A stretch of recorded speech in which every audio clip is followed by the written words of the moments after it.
Why did some of the greatest minds in history avoid social life? Do intelligent people really prefer solitude? Or is that just a myth? Schopenhauer had a clear answer to this question. And let's just say it wasn't exactly flattering to society. To him, solitude wasn't a choice. It was the inevitable consequence of superior intelligence. But what if this perspective is incomplete? Is isolation a privilege reserved for a select few? Or is it simply the price you pay for seeing beyond the average? Stick with me until the end of this video, because what you're about to discover might completely change the way you see your own social life. Solitude has always been a recurring theme among the great thinkers of humanity. For Schopenhauer, it wasn't a choice. It was the inevitable consequence of superior intelligence. The deeper an individual's thoughts, the harder it becomes to find peers who share the same worldview. Most social interactions revolve around trivialities, while those who see beyond the obvious often feel like they're speaking a language few can understand. This creates an invisible barrier between the thinker and society, leading them to prefer the company of their own mind. However, this isolation isn't just a reflection of genius. It's also an existential dilemma. On one hand, solitude allows the mind to shine without distractions, creating space for deep reflection and intellectual discoveries. On the other, the lack of social connections can create an emotional void that's hard to fill. Schopenhauer understood this paradox well, seeing intelligence as a double-edged sword, a rare gift that comes with the burden of social exclusion. The need for independent thought often clashes with a world that values superficiality and conformity. The philosopher argued that those who seek truth and wisdom often face the frustration of being misunderstood. The masses, in his view, are occupied with fleeting entertainment, while true thinkers dive into questions that few dare to explore. This explains why so many brilliant minds throughout history have chosen isolation over constant social interaction.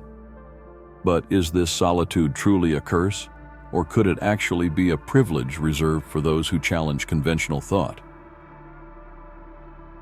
To Schopenhauer, society was nothing more than a grand theater, where every individual played a pre-scripted role, carefully hiding their true intentions behind well-rehearsed masks. He saw social life as a game of appearances, where the pursuit of status and recognition dictated most people's behavior. In his view, few were genuinely interested in knowledge or truth. Everyday conversations revolved around shallow topics, while true thinkers found themselves out of place, lost in a sea of empty dialogue. The world seemed far more obsessed with distractions than wisdom, making social interactions feel like a burden for those who could see beyond the illusions of society. According to Schopenhauer, the need for acceptance and external validation was a symptom of human nature, driven by what he called the will. He believed that people were trapped in an insatiable desire for recognition, leading them to act artificially just to fit in. This dynamic made social life not only exhausting, but also deeply frustrating for those who valued sincerity over social performance. While most people engaged in gossip, power plays, and petty disputes, the solitary thinker sought something far more meaningful: a deeper understanding of existence and the self. The superficiality of society, then, wasn't just a personal choice, but an ingrained structure of human nature. Schopenhauer saw this reality for what it was and believed isolation was the natural response for those who refused to take part in the spectacle. To him, true freedom lay in detaching oneself from the need for approval and cultivating independent thought. But is it really possible to live in society without getting lost in this game of appearances? Or is complete withdrawal the only path for brilliant minds seeking truth? Throughout history, solitude seems to have been the inseparable companion of great thinkers. Nikola Tesla avoided social interactions, believing that human contact interfered with his creative process. Isaac Newton spent countless hours immersed in his studies, showing little to no interest in social events. Emily Dickinson lived in near total isolation, dedicating herself entirely to poetry. For Schopenhauer, this wasn't a coincidence. It was a reflection of the difficulty exceptional minds face in finding intellectual equals. The more someone develops their intelligence and sensitivity, the harder it becomes to find people who share the same deep interests and philosophical questions. However, this isolation wasn't always a personal choice. It was often imposed by society itself. Schopenhauer viewed humanity as a collective governed by superficial desires, where the pursuit of entertainment and social status suppressed any attempt at deep intellectual exploration.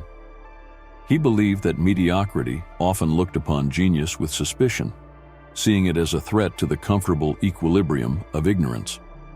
This explains why so many brilliant minds were misunderstood, and in some cases, rejected or even marginalized. But for many of these great thinkers, isolation wasn't just a reaction to the outside world. It was also an opportunity for mental expansion.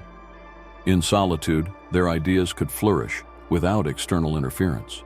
Schopenhauer believed that intellectually superior individuals should embrace this reality, viewing solitude not as a punishment, but as an ally.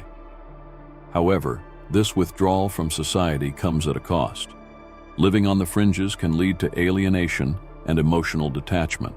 So, is genius destined to be lonely? Or is there a way to reconcile intellectual depth with social interaction without compromising the power of independent thought? Solitude can be a sanctuary for a brilliant mind, but it can also become an unbearable burden. For Schopenhauer, isolation was inevitable for those who stood out intellectually, but he didn't ignore the emotional toll of this reality. The absence of social connections can lead to a deep sense of alienation, making solitude a heavy weight to carry. Even the greatest thinkers who embraced isolation often faced periods of melancholy, anxiety, and lack of motivation. Nietzsche himself, who saw solitude as a path to greatness, admitted that it could be painful and in some cases lead to despair. Schopenhauer believed that higher intelligence made people more aware of the world's imperfections, making them more prone to suffering.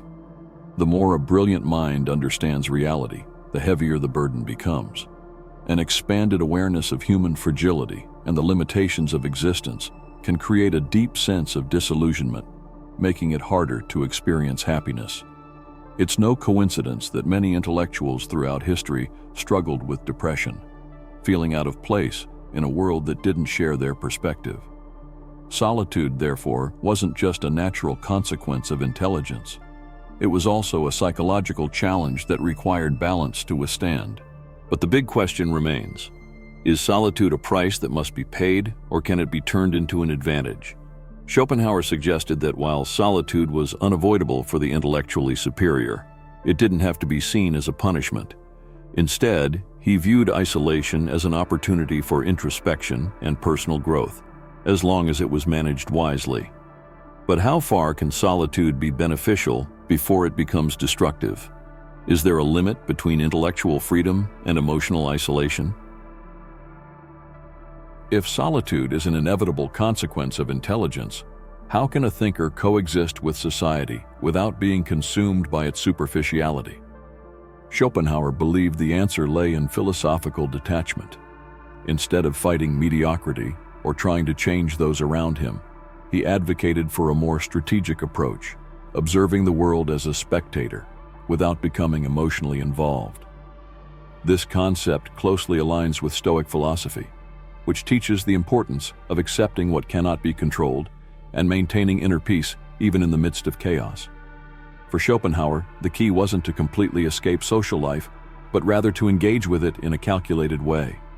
He suggested that thinkers should be selective with their relationships, avoiding shallow connections, and prioritizing interactions that genuinely add value. In his view, society could be tolerated as long as it didn't require sacrificing one's intellectual autonomy. This meant maintaining a certain degree of detachment, coexisting with mediocrity without being dragged down by it. Instead of becoming frustrated with people's superficiality, he advised approaching it with the cold objectivity of a scientist observing an experiment. This perspective offered an alternative between total isolation and full immersion in social life. For Schopenhauer, the real balance was in learning to filter interactions, absorbing only what was useful and discarding what wasn't. This strategy allowed thinkers to preserve their independence without needing to completely withdraw from the world. But is this method enough to avoid emotional loneliness, or will the human need for connection always find a way to assert itself? The relationship between intelligence and isolation has always been a controversial topic.